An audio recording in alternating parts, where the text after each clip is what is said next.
नमस्कार।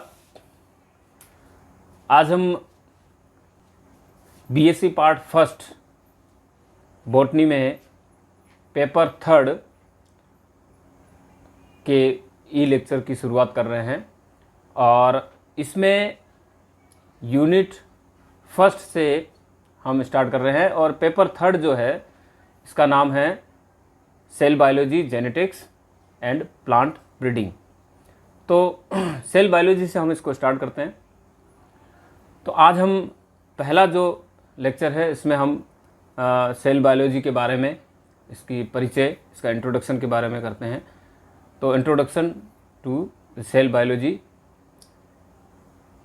Cell biology की यदि डेफिनेशन यदि हम देखें, जिसको हम साइटोलॉजी कहते हैं, विज्ञान की कोशिका विज्ञान, तो विज्ञान की वह भाषा जिसमें कोशिका की संरचना, उसके कार्यों, उसके प्रगुणन आदि के बारे में अध्ययन किया जाता है, उसे कहते हैं कोशिका विज्ञान।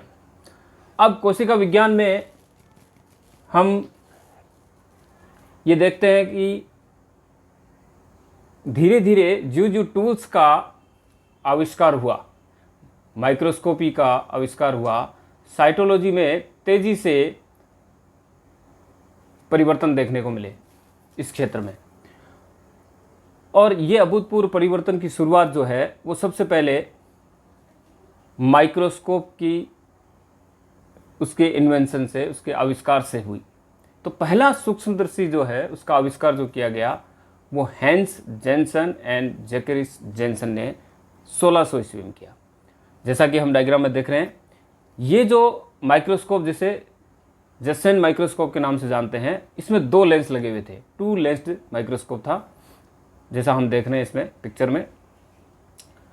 और इसी के साथ धीरे धीरे सेल के बारे में स्टडी की गई।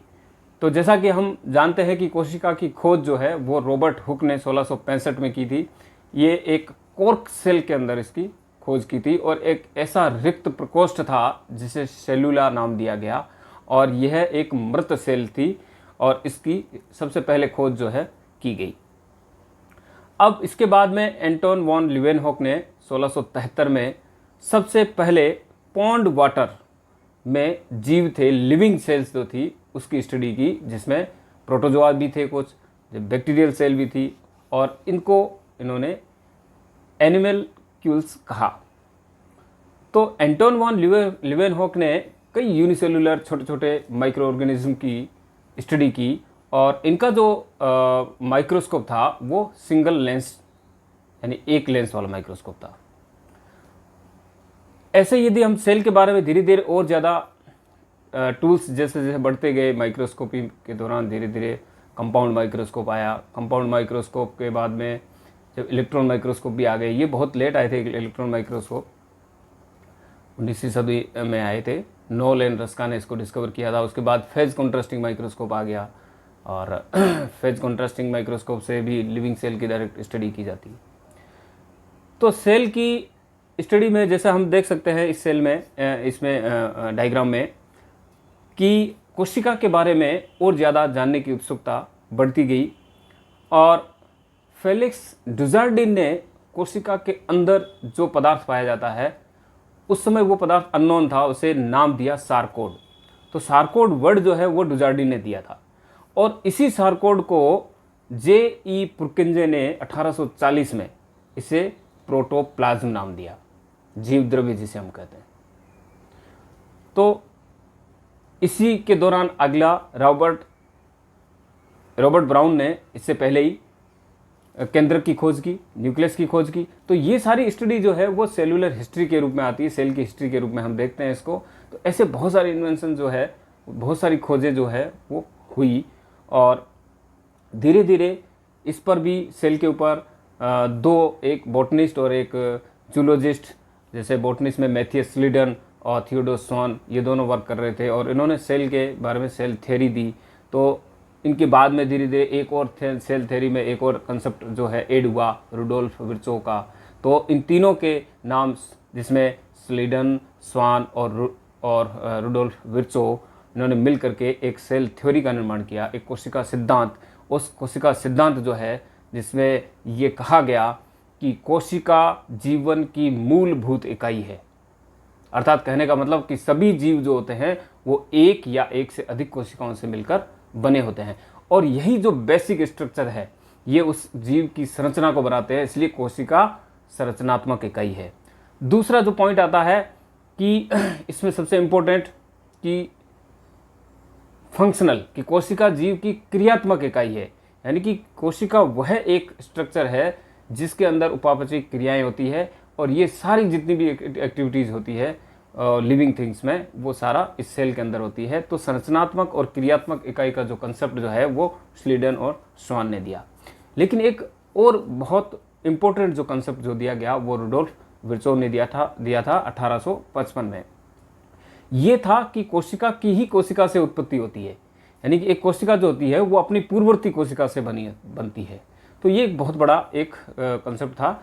तो ये तीनों मिलकर के एक सेल थ्योरी का निर्माण करते हैं, और जैसा कि हम डायग्राम में देख रहे हैं तीनों जो साइंटिस्ट हैं उनके फोटोग्राफ्स भी हैं।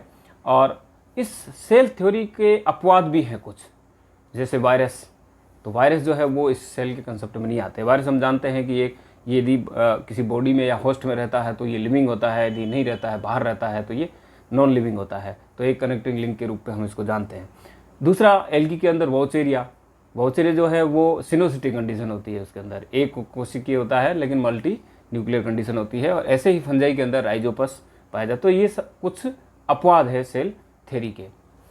अब धीरे धीरे इसके बाद में प्रोटोप्लाज्म थ्योरी आई। जैसा कि हमने देखा कि जीव द्रव्य या प्रोटोप्लाज्म की खोज जो है या शब्द जो है ये पुरकंजे ने दिया था, और इससे पहले जो है डुजार्डिन ने इसको सार्कोड कहा था।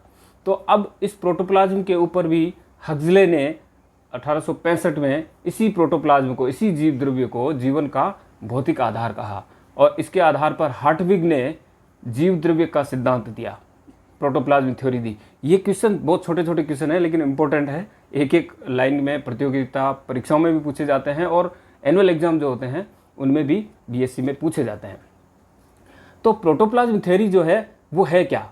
प्रोटोप्लाज्म का मतलब ये है कि इस कोशिका के अंदर का वह पदार्थ जो चारों ओर से एक प्लाज्मा लेमा से कवर्ड है, और ये जेल लाइक पदार्थ है जिसके अंदर न्यूक्लियस पाया जाता है, छोटी छोटी बॉडीज माइक्रो बॉडीज पाई जाती है, कोशिकांग पाए जाते हैं।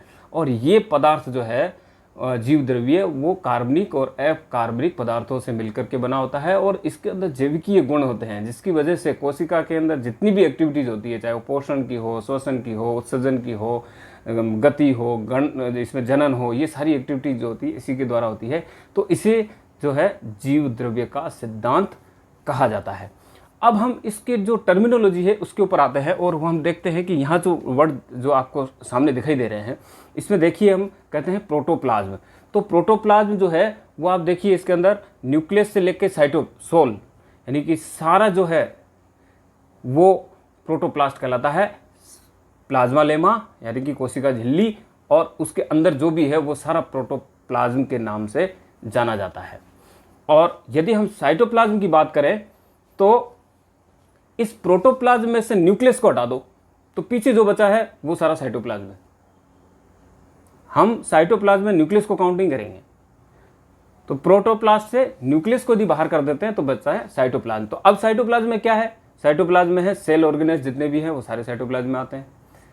जितने भी इंक्लूजन्स होते हैं, माइक्रोबॉडीज होती है, और भी पार्टिकल्स होते हैं, रिजर्व जो पार्टिकल्स होते हैं वो सारे जो है इसमें इंक्लूजन्स ये साइटोप्लाज्म में आते हैं। और एक बच गया साइटोसोल।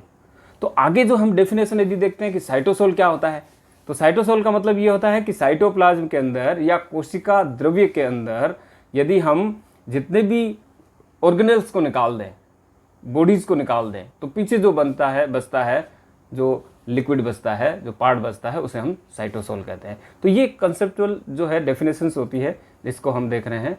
अब हम देखते हैं कुछ इंपॉर्टेंट क्वेश्चंस इसके बारे में, जो छोटे छोटे क्वेश्चन हैं लेकिन बहुत महत्वपूर्ण हैं, कई बार एग्जाम में पूछा भी गया है।